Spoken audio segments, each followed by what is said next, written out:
Sedih-sedih nyo kisah sedih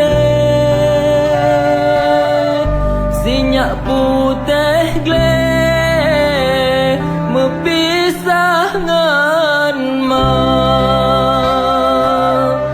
anak mantang cut denget lam doda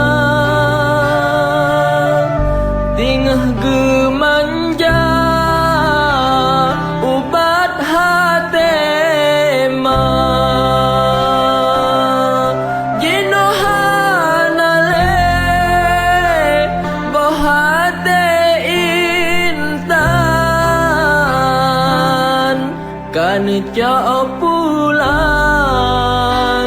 sajan ia benar ia mata ile sabe terbayang anak gesayang gadah di mata.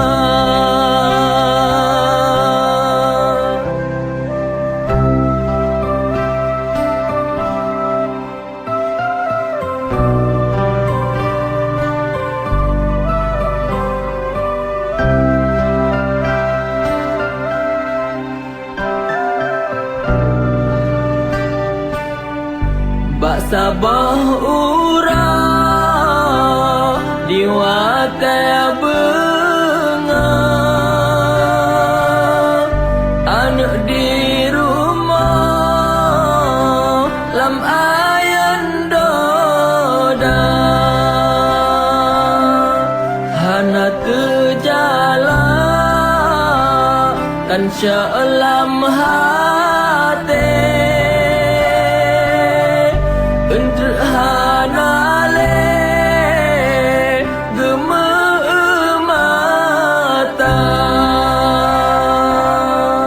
hana membayang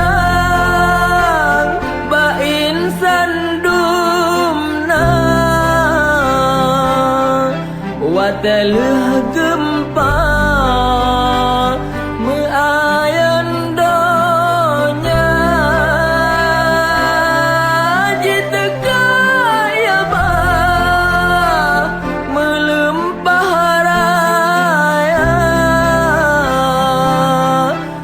anu jiba hana mehaka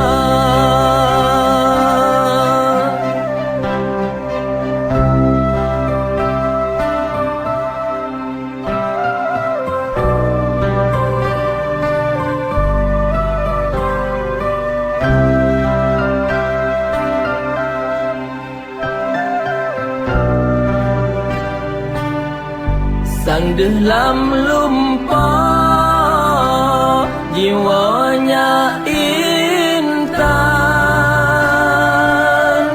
bak maji pesan dua kerak habar bek lepa mawe atuh balanyo Tuhan sidra nelake doa bandum atanyan Tuhan tekedi tanya geuji benata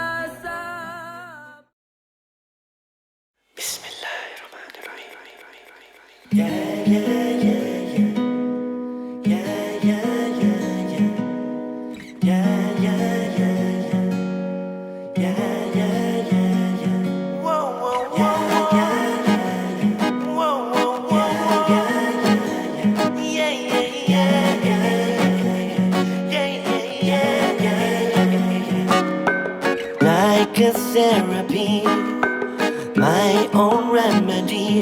when she come knocking on my door with her gentle finger shining my window. Oh, oh, oh.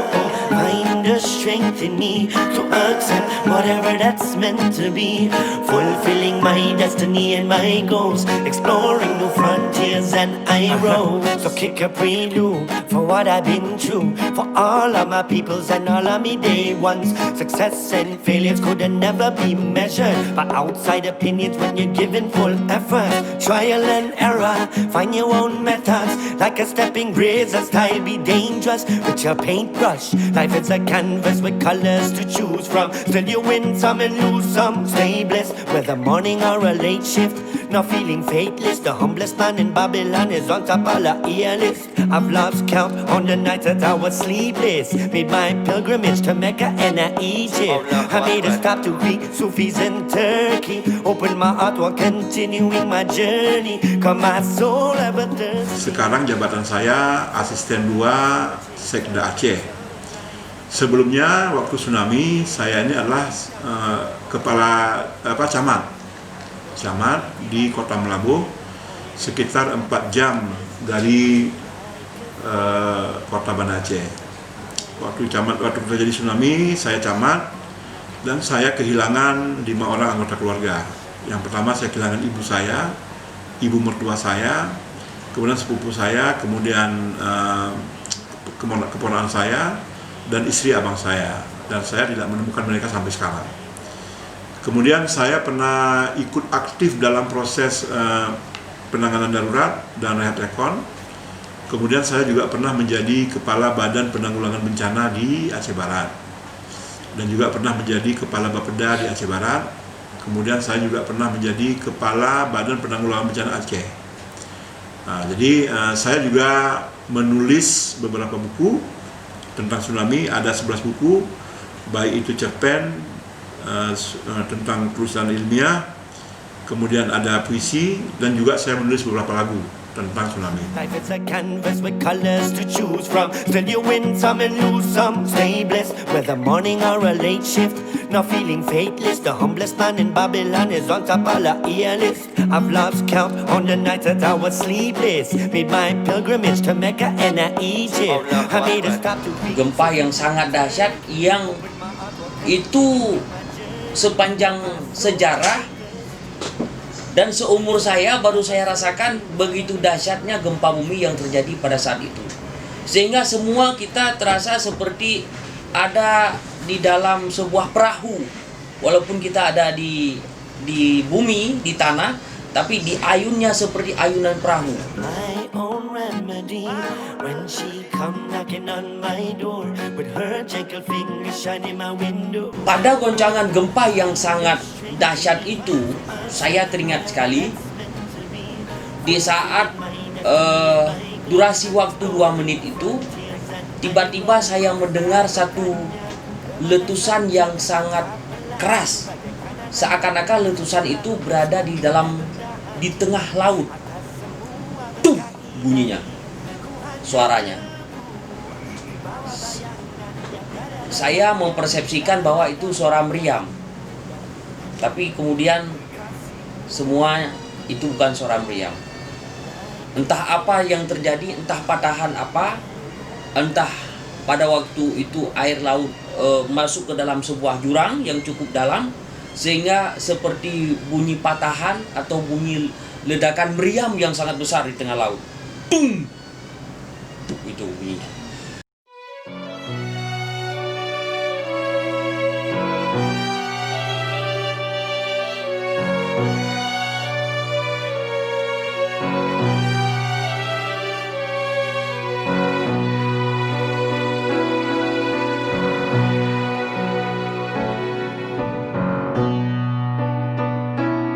Saya kira setelah gempa itu sudah tenang. Saya ingin melanjutkan kegiatan saya. Tidak lama kemudian, berselang lebih kurang 40 menit setelah kejadian gempa yang sangat dahsyat ini, tiba-tiba dari arah utara, karena dari lokasi tempat tinggal saya juga tidak terlalu jauh dengan laut, kira-kira lebih kurang 7 km. Dan itu adalah pesisir tambak ikan, kolam-kolam ikan yang memang tanahnya sampai ke laut perbatasannya. Jadi dari sanalah saya melihat orang semua berlarian ke arah kami, ke arah perkampungan ini. Dan ada yang saya kenal, orang-orang yang sedang lari dari pinggiran laut. Tolong selamatkan kami, tolong selamatkan kami, tolong selamatkan kami, air laut naik. Masya Allah.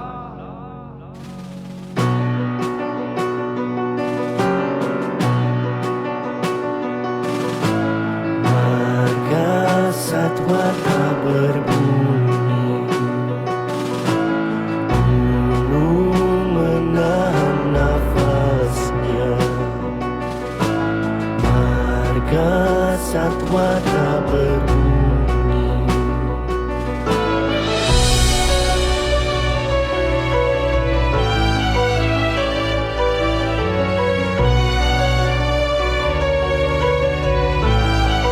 Pada saat tahun 2005 itu kita melihat satu masjid yang di Ulili itu, di Longa Ulili itu tetap ada. Di situ sebenarnya kita lihat bagaimana suatu fenomena yang sebenarnya kita lihat masjid itu selalu dibangun dengan pilar yang cukup besar. Dia punya pilar-pilar yang cukup besar, kemudian dia punya kalau air itu bisa melewati itu sehingga dia aman. Kemudian satu lagi sebenarnya selalunya kalau membuat masjid kita nggak pernah korupsi. Jadi selalu membuat dengan kualitas yang terbaik. Pada umumnya masjid itu akan berdiri kokoh dengan komposisi besi yang cukup bagus, dia punya konkretnya cukup bagus, sehingga juga selain fenomenalnya adalah itu tempat ibadah, ya, juga tempat menyuarakan azan, juga tempat menyuarakan beberapa pertemuan kalau kita lakukan dengan baik. Juga selalunya masjid itu dia lebih tinggi, desain lebih tinggi, dan dia punya atap yang sebenarnya atap itu bisa dilakukan tempat evakuasi. Sejarahnya sebenarnya Aceh itu rumahnya bertingkat, ya, jadi dia bawahnya itu kosong, di atasnya itu ada tempat aktivitas, dan itulah sebenarnya dengan pilar-pilar itu ibaratkan dermaga, jadi air itu akan melalui celah-celah itu sehingga dia selamat. Kalau bangunan sekarang kan beda, jadi bangunan sekarang itu selalu di bawahnya ini karena orang malas naik tangga, jadi mereka langsung aktivitas dari bawah lantai satu dengan satu. Tapi zaman dulu kan enggak, zaman dulu kan banyak hutan, jadi banyak binatang-binatang buas. Itulah konsepnya, sehingga sebenarnya masjid itu menjadi topang dan tempat penyelamatan. Ya. Selain kita punya filosofi keislaman yang tinggi, di mana kita selalu dapat berkah di situ dan kita selalu diselamatkan, saya pikir itu merupakan suatu spiritual yang sangat luar biasa. Dan kalau kita seorang Islam sejati, kita akan lihat bagaimana sebenarnya masjid itu adalah fungsi rumah ibadah dan fungsi-fungsi aktivitas perekonomian.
Muslim or Zikir on an airplane. I am Charlie in jungles with an AK. I'm a protester fighting for fair trade. I am Mumia spitting fire through the airwaves. I am Muslim or Zikir on an airplane. Sebagian orang ketika tsunami itu terjadi, beberapa mereka menganggap bahwa ini adalah, ada yang melontarkan bahwa ini seolah-olah ini adalah hukuman Tuhan kepada orang Aceh. Waktu itu kan kita baru konflik ya, masih ada pertumpahan darah di sini dan sebagainya. Tapi saya melihat bahwa orang dalam memandang bencana ini ada 3 pandangan. Ada yang satu mengatakan bahwa ini adalah hukuman. Ada yang mengatakan bahwa ini adalah proses alam, ya kan? Bagi kami dari pandangan Islam itu bahwa bencana itu adalah cobaan, ya, karena mengapa? Bagi mereka yang meninggal karena tenggelam itu, kalau menurut hadis Nabi, mereka itu sudah menjadi syuhada, sudah mendapatkan apa yang seharusnya didapat dari Tuhannya. Bagi kami yang hidup ini, kami harus bersyukur dan harus bersabar. Nyatanya Tuhan juga di samping bala yang disampaikan kepada kami itu juga banyak memberikan rahmat kepada kami, ya, rahmat-rahmat tuh. Rumah-rumah semakin lebih baik, semakin lebih banyak, ya kan? Kemudian ya masjid-masjid semakin lebih bagus, kehidupan itu lebih bagus. A'udzu billahi minasy syaithanir rajim. Bismillahirrahmanirrahim. Alhamdulillahi rabbil alamin hamdan yuwafi ni'amahu wa yukafi'u mazidah. Ya Rabbana lakal hamdu kama yanbaghi li jalali wajhikal karim wa 'azimi sultanik. Allahumma salli wa sallim ala sayyidina Muhammadin wa ala alihi wa sahbihi ajma'in. Allahumma ahsin 'aqibatana fil umuri kulliha wa ajirna min khizyid dunya wa 'adzabil akhirah. اللهم إنا نسألك رضاك والجنة ونعوذ بك من سخطك والنار. اللهم لا تسلط علينا بذنوبنا من لا يخافك ولا يرحمنا. اللهم إنك عفو. Jadi penerapan syariat Islam ini kan dimulai di tahun 2000 sebelum tsunami, ya kan? Jadi syariah ini ya kalau kita kaitkan dengan bencana itu, ya kalau bagi Islam itu ada beberapa amalan yang bisa menunda bencana itu terjadi.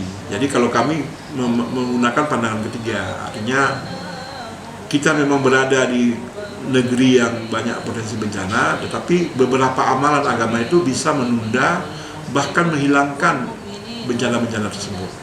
Misalnya kita banyak bersedekah, kita banyak berdoa dan lain sebagainya, kan?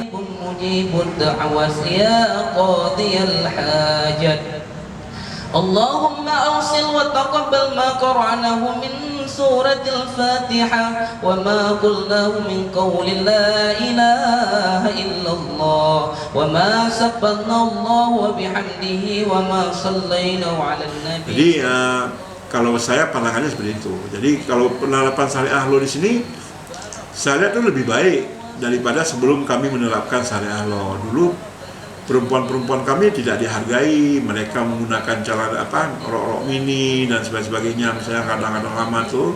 Tapi sekarang kan perempuan-perempuan Aceh itu sudah pakai jilbab, kemudian laki-lakinya juga menggunakan pakaian yang wajar dan sopan.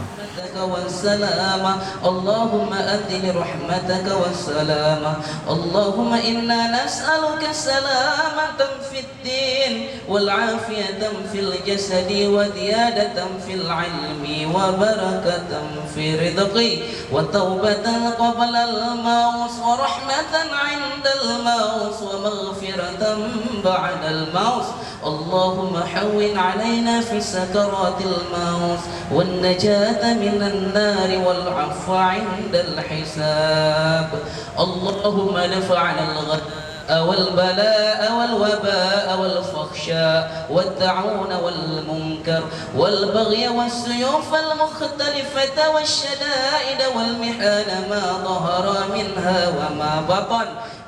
Jadi kami ingin mendapatkan satu kemajuan. Nilai daripada kemajuan itu seperti apa? Tentunya dengan kejadian konflik itu memang telah menghantarkan kami tertinggal mungkin 10 tahun dari daerah yang lain.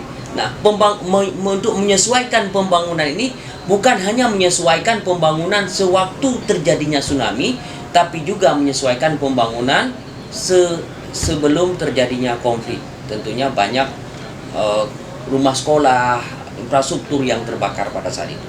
Maka untuk membalikkan semua, alhamdulillah sudah baik seperti semula, kondisinya sudah baik, rekonstruksinya sudah baik. Cuma kami saja mungkin terkait dengan ekonomi, ya. Karena ketersediaan lapangan kerja itu yang tidak mencakup semua aspek masyarakat untuk bagaimana berusaha untuk mendapatkan lapangan kerja. Kemudian untuk mendatangkan investasi juga belum begitu sesuai seperti harapan kita. Itu saja. Kalau masalah rumah yang sudah layak ditempati, memang sudah layak ditempati oleh masyarakat Aceh dan sudah merupakan kesedihannya. Tinggal saja penumbuhan dan pengembangan ekonomi secara menyeluruh.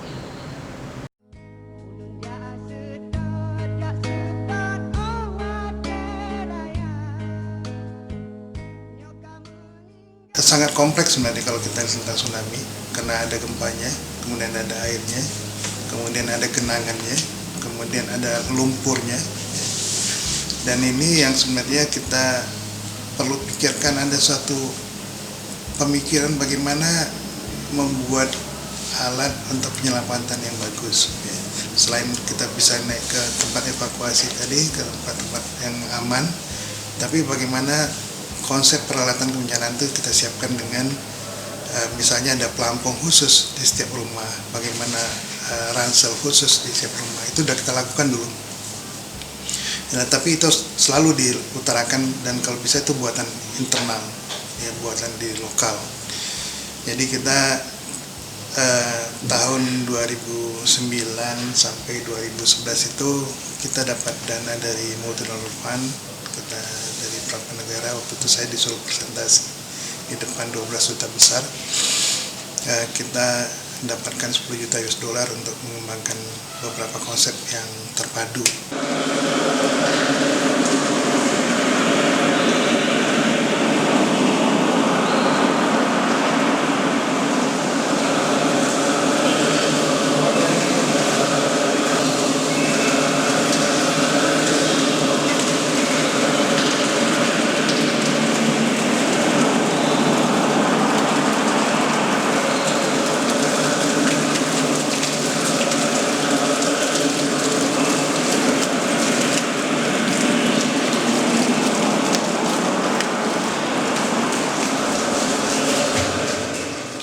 Saya bekerja di Museum Tsunami itu sejak 2011 sampai sekarang.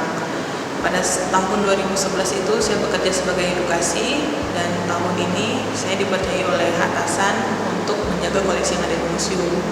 Jadi pada saat gempa terjadi tanggal 26 Desember tahun 2004 itu, posisi saya ada di Luxmawe, yaitu bagian utaranya Aceh.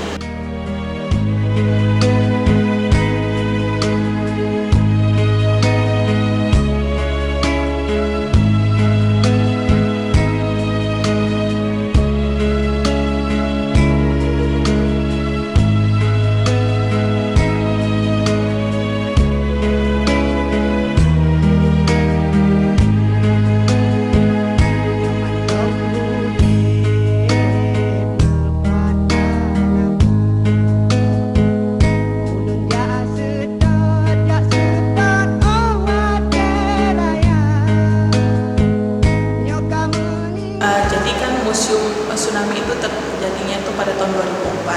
Jadi perencanaan dibangun Museum Tsunami ini 2006. Artinya setahun selepas tsunami, karena kan tsunami terjadi pada akhir Desember 2004.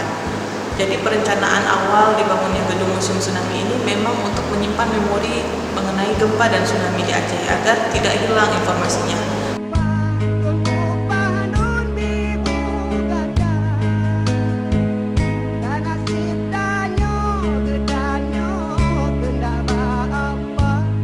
Seperti yang kita tahu, masyarakat Simelu sendiri kan mereka menciptakan satu kearifan lokal, yang mana mereka ciptakan itu kearifan lokal itu pada saat setelah tsunami tahun 1907. sehingga pada tahun 2004 terjadi bencana serupa yang pusatnya itu ada di Pulau Semeru. Mereka tahu bagaimana cara menyelamatkan diri karena mereka ciptakan kearifan lokal tadi. Jadi konsep awal dibangunnya gedung museum tsunami itu sama seperti itu. Jadi tujuannya itu untuk memitigasi jika bencana serupa terjadi di masa yang akan datang. Artinya apa? Jika bencana serupa terjadi di masa yang akan datang, tidak menelan korban yang cukup banyak. Jadi tidak hanya dengan membentuk gedung museum tsunami ini, setelah terbentuknya gedung museum tsunami ini juga dilakukan edukasi. Artinya kita yang ada di museum, kita petugas museum, staf museum, kita juga mengedukasi anak-anak sekolah. Jadi baru-baru ini kita adakan kegiatan Snowboard yang ini ada di sini. Jadi kegiatan Snowboard itu setiap minggunya itu kita mengundang 60 orang siswa dari 2 sekolah. Jadi itu untuk diajarkan bagaimana memitigasi bencana. Jadi mereka harus kemana, mereka harus lakukan apa. Di sana juga kita juga mengajarkan karena kan museum ini harus dijaga. Gitu. Museum ini menyimpan semua sejarah yang pernah terjadi, sejarah khususnya tsunami, gempa dan tsunami. Jadi kita ajarkan mereka bagaimana caranya kita merawat dan menjaga museum ini.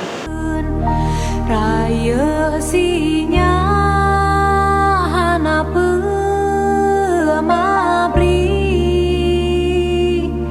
aib ngen keji urang donyakeun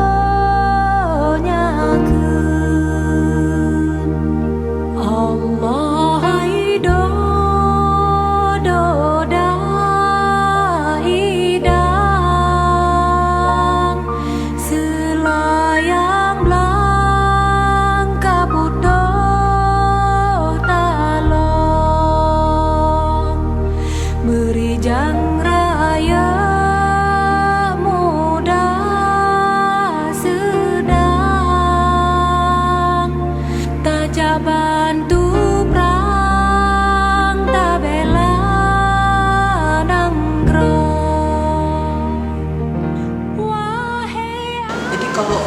saya memang segala musibah itu kan datangnya dari Allah, artinya bisa berupa teguran seperti itu. Jadi Aceh sebelum tsunami itu konflik, gitu kan. Jadi kenapa tadi yang seperti saya katakan orang Aceh itu tidak ada yang gila? Mungkin mereka berprinsip seperti ini, musibah tsunami itu tidak semata-mata musibah, tetapi membawa hikmah. Yang dulunya orang Aceh sebelum tsunami, jangankan untuk keluar daerah, keluar negeri, mau keluar rumah aja kita takut. Tetapi setelah tsunami, hikmah terbesar yaitu perdamaian. Jadi mungkin bencana tsunami ini selain teguran baik dari Allah, juga mungkin mau dikasih hikmah bagi masyarakat Aceh. Karena yang dirasakan masyarakat Aceh setelah tsunami adalah hikmah terbesar yaitu perdamaian gitu. Jadi tepat tanggal 15 Agustus tahun 2005 kan ditandatangani perjanjian MOU Helsinki. Jadi sejak saat itu memang tidak ada lagi kontak senjata di mana-mana. Kita orang Aceh juga kalau untuk mau keluar daerah itu sudah tidak lagi trauma seperti sebelumnya. Jadi musibah tsunami ini bisa juga mungkin di balik kejadian tsunami itu ingin dikasih hikmah bagi masyarakat Aceh.